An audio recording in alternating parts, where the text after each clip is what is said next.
Hello and welcome to episode 11 of my mostly stock career. We're starting right where we left off on Minmus after having just landed the science vessel. We have got Valentina here, nice and landed, and it's time to go over to those two things and grab some, well, mostly science. And of course maybe bring them back so that we can do some more research.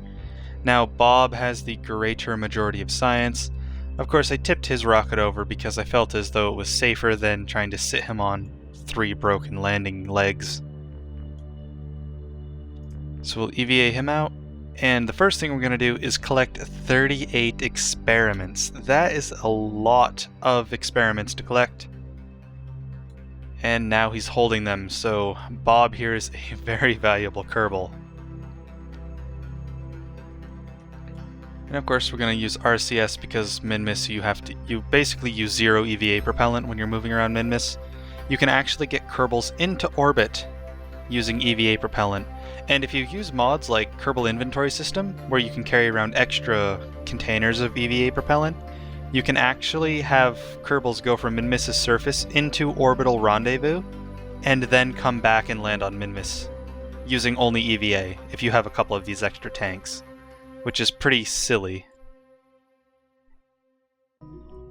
But here we are, and we're going to board, and we just gathered a ton of science. Now what we could do is we could review the data and stuff some of this into the processing lab, which I think I'm going to do for some of 206? Holy cow. The surface seems to consist of tiny crystal-like grains, very pretty, probably not edible. Wow, so a surface sample is worth 206 data? That's ridiculous. There are some of these. Yeah, EVA reports we can send back for 100%, but I believe we get a bonus recovery if we have Bob because he leveled up, so it's like 6% more on the recovery. So I think we're actually going to hold on to most of the science. I'm just going to put some of it in the processing lab as to fill up our data. Now, our rate is even higher here on the surface. Now it's 0.4 science per day, which is always good. But we're going to just skip through me clicking basically keep data for another 30-40 times while I actually store all of it back into the lab, because when I clicked review data, of course I have to go through all the experiments. So we're just going to click through keeping all of it since we don't want to lose any. Alright, so now that we've filled up our science bay and it's going to be doing research, let's actually go grab Stellina. Because she of course has her own science in her own craft, as well as being another scientist, which hopefully will speed up the process. So we will take all the data from her craft, which her craft is actually still usable. Although we're not going to use it, we're going to stick her over in the science bay, and then we'll probably send a rescue mission out here. In which case, since I went through the last 2 landings rather quickly, I'll actually do a real targeted landing with that one, where I kind of talk about how I actually did those 2 landings. Because it's kind of interesting how you can use the nav ball with retrograde vectors, as well as anti-target vectors, to really determine where you're going. And kind of making sure that you're moving towards your target so you can get nice and close easily. And let's board, and we've added even more science, and now we have 71 experiments on this thing. And is there any in the top? Nope, they're all in the bottom. So 71 science experiments. That is pretty insane. Now I'm just going to open up the rest of these panels, because I think I have way more panels than I actually need, but when day comes, I do want to be able to get tons of electric charge, make sure that I'm generating enough for my science lab to operate. Now, problematically, I don't think I have any batteries on this thing, meaning that it doesn't store very much electric charge, although it appears even without the sun out, I'm generating electric charge. We don't need SAS on. And with both scientists inside the science lab, we're generating 0.63 science per day. Like I said, I'm not entirely sure what determines that rate or why it's going down. Maybe it has to do with like the capacity of data. Like when you're at 500 data, you generate science a little bit faster than when you're at 0 data. That might be some factor in it. Now, I'm not entirely sure why I have a decoupler and a heat shield here. I just noticed that I had the heat shield, but there are no parachutes, so that's why I'm wondering why I built it like that. It's as if I intended for it to come back, but then I completely forgot parachutes.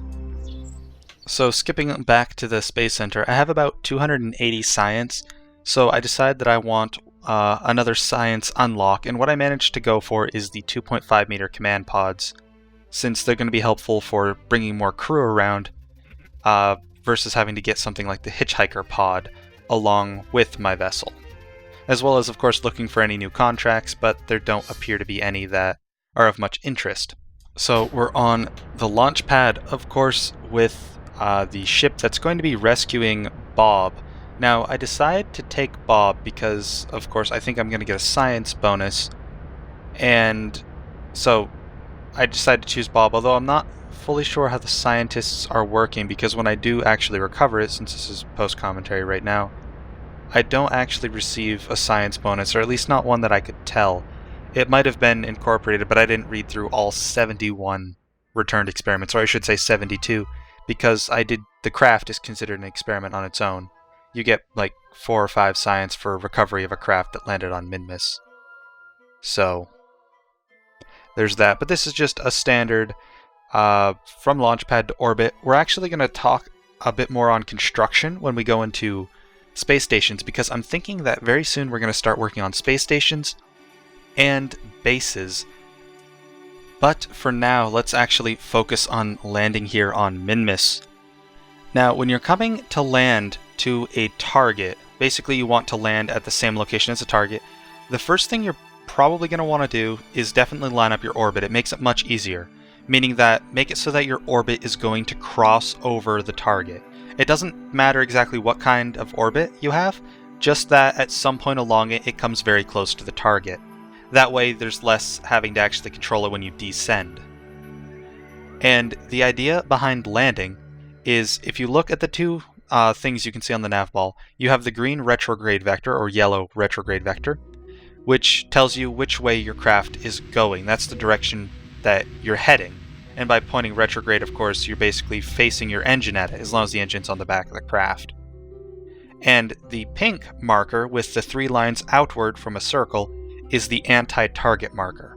What the anti-target marker is it basically says when you point at the anti-target marker, you're pointing the opposite direction of the target. So, if you look at it this way, your retrograde vector tells you where you're moving toward, and you also get to see where your target is from the anti-target. Which means, if you can make your retrograde vector point on top of the anti-target vector, that means you're heading directly at the target, since it would also imply that your forward target vector is pointing at your prograde if your retrograde and your anti-target line up. So because of that, you can then basically align your retrograde vector by pushing it. Since the retrograde vector is pushed when you use your engine, you can push it left and right, but typically you want to keep it about at the horizon. And the reason for this is because gravity will always pull you back down. So by keeping your retrograde vector against the horizon, as you get closer, you can then kill off your horizontal velocity, in which case your retrograde vector will begin to fall, and then fall towards your target. So as you can see right now, my retrograde vector is a little bit to the right of my anti-target vector, so I move further away and I begin to push my retrograde vector so it's more lined up with my target. Of course, I'm facing the horizon this whole time just because I only want to focus on this one axis. Now, because we're landing, we want our retrograde vector to always be closer to the horizon than our anti-target vector. And the reason for this is because we're falling towards the planet. If our retrograde vector were to be above the anti-target vector against the horizon, we'd land way too early. Because then we'd actually have to orient our craft 180 degrees just to basically move towards the craft more, which I have done a couple times during this, as well as burn straight up during this landing so that I don't fall too short of the actual target. Because of course by burning straight up it's very easy to stall how long it takes until you fall, which also if you're moving will increase your distance, your total distance traveled. Now again we're going to move to the left to push our retrograde vector back onto this, back onto the actual target, the anti-target I should say, which means we're facing away from it. And as you notice, what's happening is as we're losing our horizontal velocity, we're actually falling down. So as long as we're on this side, as long as we're moving towards them and our retrograde vector is also there, we don't actually want to burn. However, what's going to happen very soon is this is going to swap sides when we pass over them. Meaning that once our target vector is right on the horizon, or not right on the horizon, but right in the center of the pole, that's when we want to push our retrograde vector there as well. So as you can see, once our target got pretty close to it, we pushed our retrograde vector onto there as well. And now we're just going to fine-tune it so that the two line up. What this does is it makes it so that the direction you're moving, which is retrograde, since of course your engine's usually on the back of your craft, is the same direction as the targeted craft. And because we waited patiently to do that, you'll notice we're falling right on top of the craft. Now at this point, you don't really need to worry about positioning it properly, because we're just going to land, and we're right next to the actual craft to do that.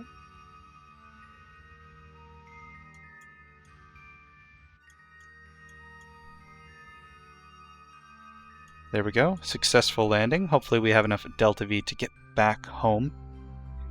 And I think it is time to, well, take this science back. Now it would be nice to, of course, keep the science in here for a little bit longer and keep researching it to the point where we get a lot more science, because we do have a lot of data in here, and we could add a lot more in there.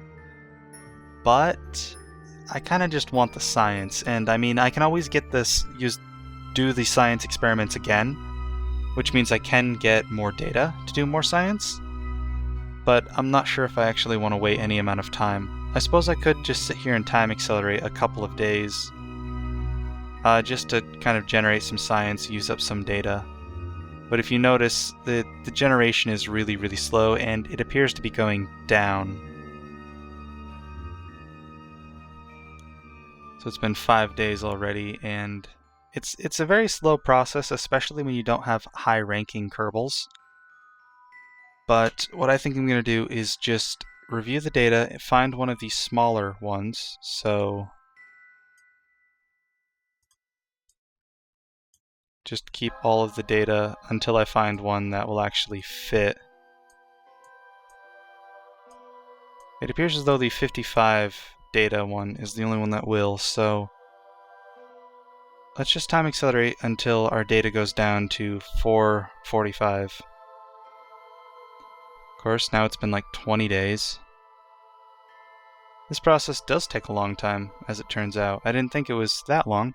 So we've waited 40 days, a month has passed, and we're going to be able to process one more experiment. So again, the speed for this is very slow. Luckily I'm not using any time restrictive mods such as life support or Kerbal construction time. Actually, Kerbal construction time would work perfectly with this, since you do have to wait for launches anyway. And I'm just going to tell it to keep the rest of the data. And then we're just going to actually bring this back. And we'll come get the scientists later, or even better yet, we can probably bring the science craft back, or up into orbit on its own, and then just rendezvous with it. Let's take 71 experiments, and go bring him into this rescue ship. So I think if I use Bob, like I said, I'll get a little bit more science from all the experiments. And also I want to level him up so I can bring him back and he can actually research faster. So even though I'll kind of be halting that science lab's ability to do any research, this probably will be better in the long run for actually gathering science. So all we have to hope is that this thing has enough liquid fuel to get back. I think it does, because Minmus, you don't really require a lot, and this thing has only really used about 50 since from orbit, or from wherever it was until now. It's quite efficient. So we've got Bob, all of his science is in check. Let's see if we can't get back to Kerbin. Now, by the looks of it, it'd be better if we waited for Minmus to rotate. Which way does Minmus rotate? Let's see. Alright, we can wait a little bit, I guess. Now, the reason I'm waiting is because if I can get aligned a little bit better with Kerbin, I can actually make this more efficient in my escape. Now, if you look at where we are at now, if we zoom out, we're currently, of course, orbiting Kerbin anti-clockwise, which means if we start burning east on Minmus from our current position, meaning we burn this direction out here, then that makes us go clockwise in comparison to Kerbin's orbit, so we'd be burning this direction, which will slow our orbit down, and it will be more efficient. Now, if we were to have burned east while we were back here, all we would do is first move towards Kerbin, and then start wrapping away, which would be okay, although it would be less efficient than what we're going to try and do here. So we'd need to burn east, which means 90 degrees, and we need to go as low as we can as quickly as possible down the horizon.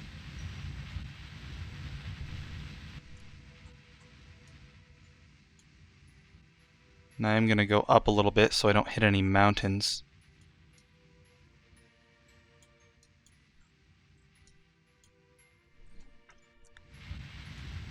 And it looks like I'm in the clear, so I'm just going to keep burning east. And of course, ignore that, because what this is going to do is it's going to immediately stick our periapsis out, and hopefully we have enough fuel for this. Actually, I'm going to stop and check. Ooh, we're really low.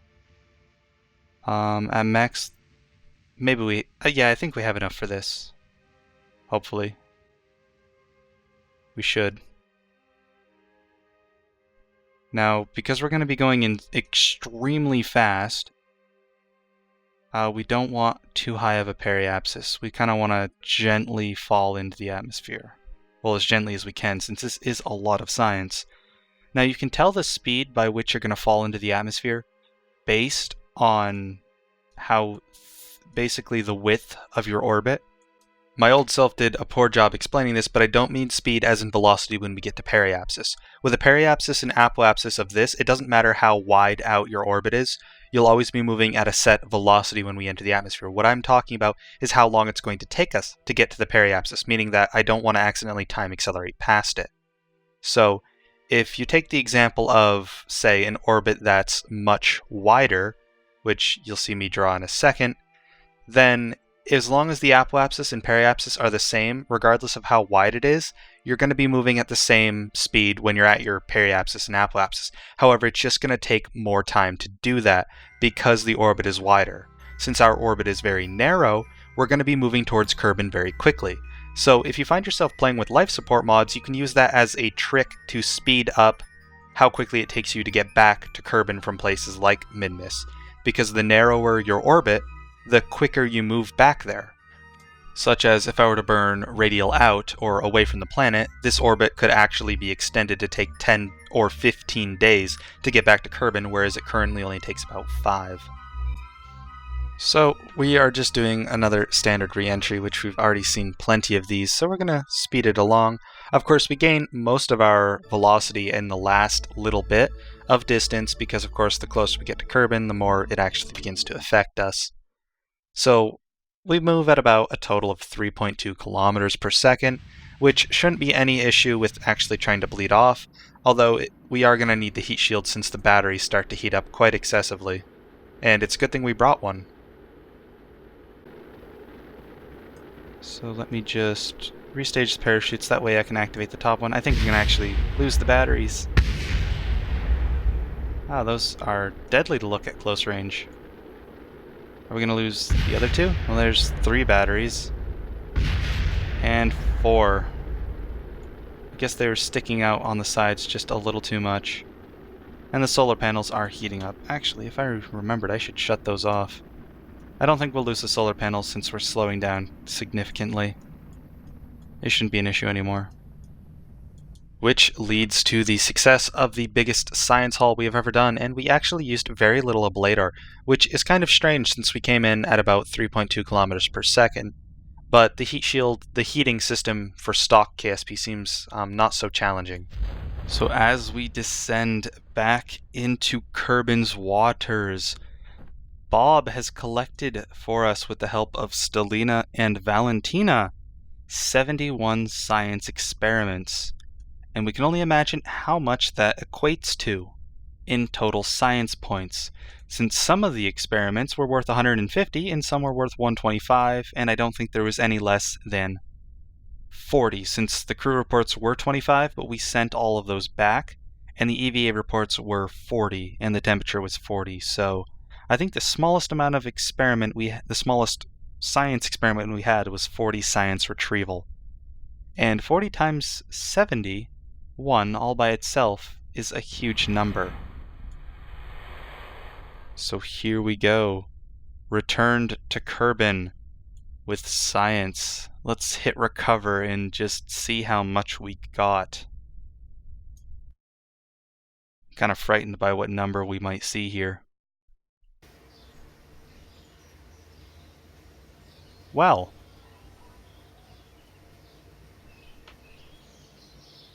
5,347.5 science.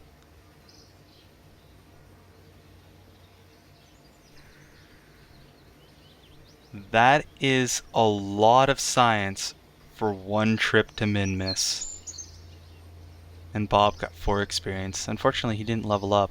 Apparently he needs a little bit more. But 5,000 science. I think the best I've done so far.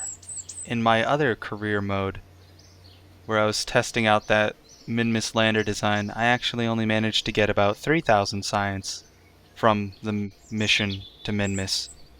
But this time, I've outdone myself. 5,000 science. We can buy everything we could dream of.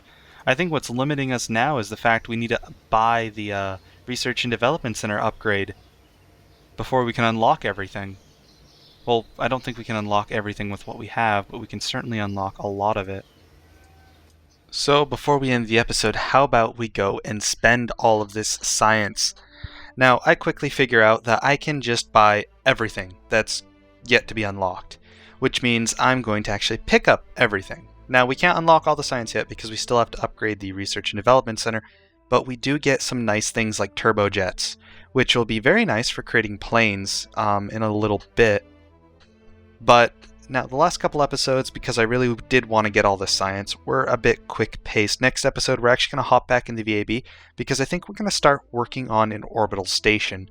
So we're going to spend more time constructing in the VAB, and it would be nice to know if you guys prefer it if I actually build the craft on camera or not. I'm not sure if you find that interesting or not, so just let me know. But anyhow, this is going to be the end of episode 11 of my mostly stock career. PTT, GRW, signing out.